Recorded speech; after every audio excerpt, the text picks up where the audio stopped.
welcome back to the channel. Natsu here once again, and we need to talk about Under 9 Birth 2 because this is one of my favorite games or franchise of fighting games. Now, this game came out recently, and when I say recently, was in January. Now, the reason why I'm talking about this is that if you're someone as me that's been playing Under 9 Birth, especially the new version, right?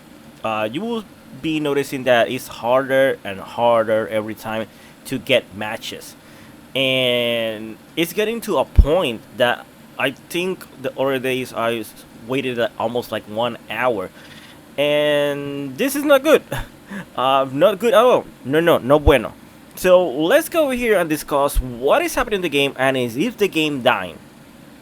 So if I go on YouTube and I look for Under 9 Birth, right, you will see good numbers because keep in mind that usually the algorithm or the search engine in this case will show you the best one. But if you will start looking recent uploads, right, you will start seeing a trend that nobody's watching it or nobody's caring whatsoever.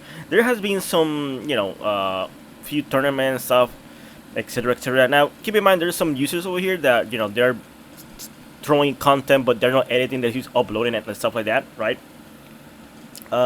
Depending on the time, you can see my last video, which had like 200 to 100 views in that range, right? And you can see over here like Tampa Never Sleep. This was 18 hours ago, right? And you can see 2K, right?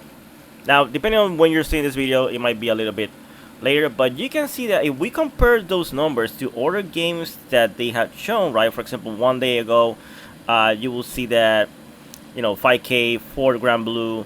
And but if you see something like 2 days ago, Marvel vs. Capcom 3 had 15K. What I'm trying to convey over here is that people are not watching the game. People are not caring about this game. And one of the big things that everybody was excited for Under 9 Birth was that rollback netcode. And the longest thing that people have been saying, right, is that as soon as Under 9 Birth has rollback netcode, the game is gonna be saved. A lot of people are gonna play it, and you can see over here I'm on Steam charts, just in case I'm trying to look for it manually. Even though I know there's a search engine, but just to show you that this is a big issue in fighting games in general. Like fighting games are not popular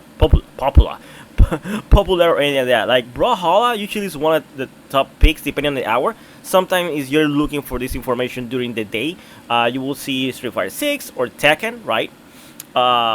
And it is bonkers, right?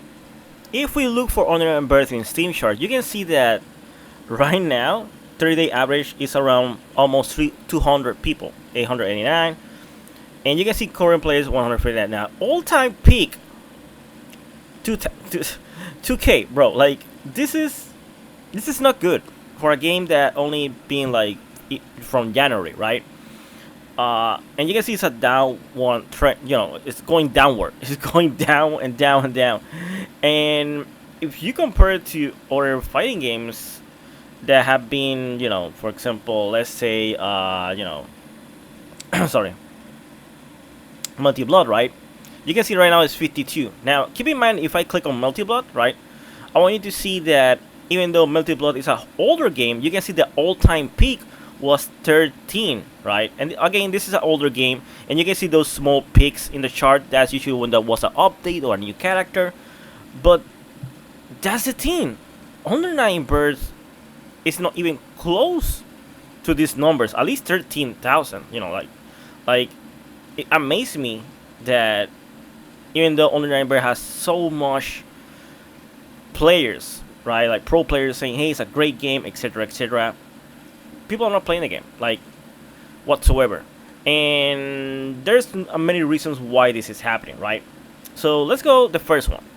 When Under 9 Birth was released, there was another fighting game coming out that same week, and that is Tekken 8.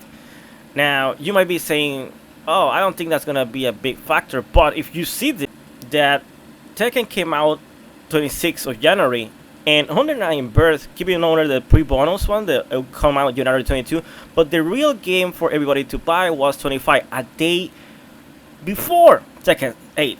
and this is the thing, like, this is a horrible situation. And then the other thing that people notice is that if you see the roadmap, you can see that on the roadmap, right, the new DLC is coming August, and then February of the next year, and etc. etc. Now, this baffles me because when I saw this, I was like, bro, this is a no-no in marketing. Why are you doing this, right?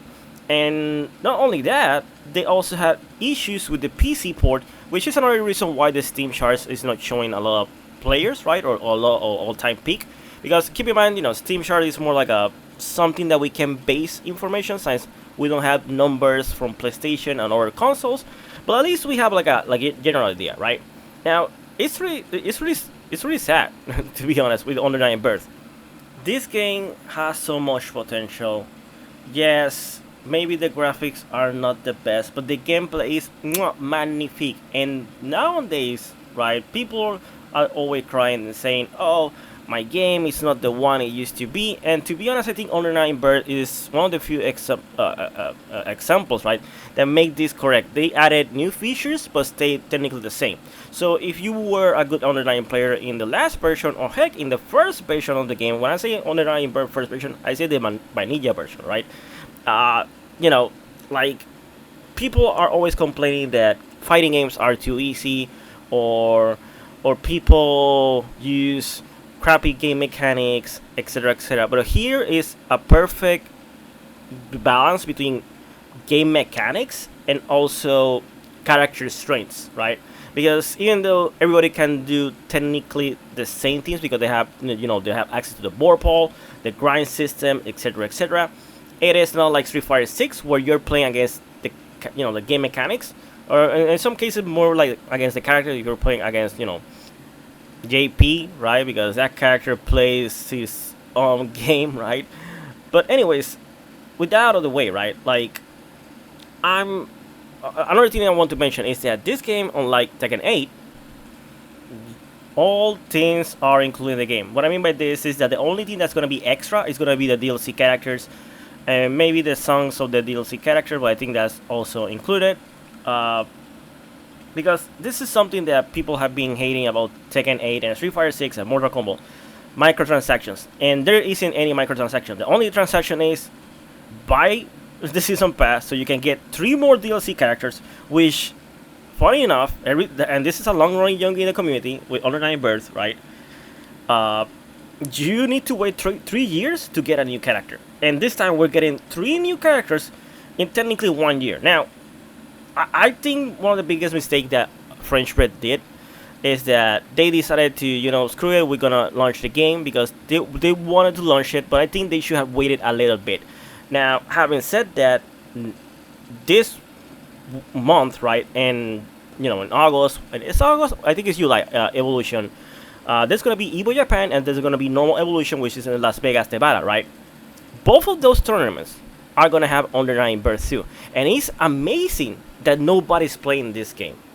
And I think this is a moment for everybody that wanted to test it out, play it, or you know what? Screw it. Just watch the finals, at least of Evo Japan. And if you're not convinced of what you're seeing, don't buy it, right? But if you like what you're seeing, please go and try the game, because I think if I'm not mistaken, I'm almost certain they're gonna do like an announcement, or maybe they will put it on a special, right? Like, hey, buy it at a discounted price, which will be excellent for everybody, and then we will have more people in the community. This game is awesome.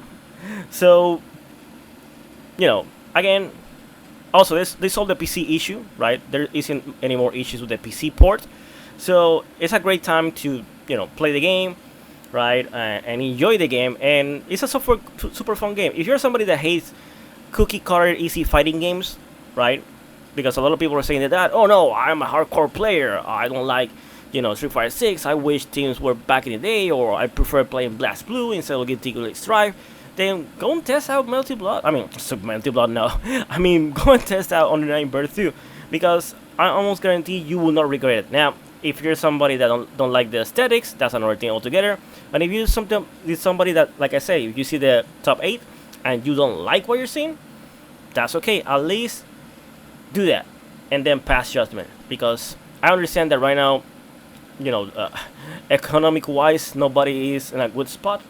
But this game is not like a 60 price game. It's all like 50. So you can do that in the meantime. And again, I think this game is gonna be discounted. Maybe between the evolution time, maybe they will put like a discount because they do that sometimes. But anyways, guys, let me know in the comments below if you tried Under Bird, and if you did try it, why you stopped playing, and if you want to play it, why you haven't done it still, right? But anyways, as always, like and subscribe. See you in the next video. Bye bye.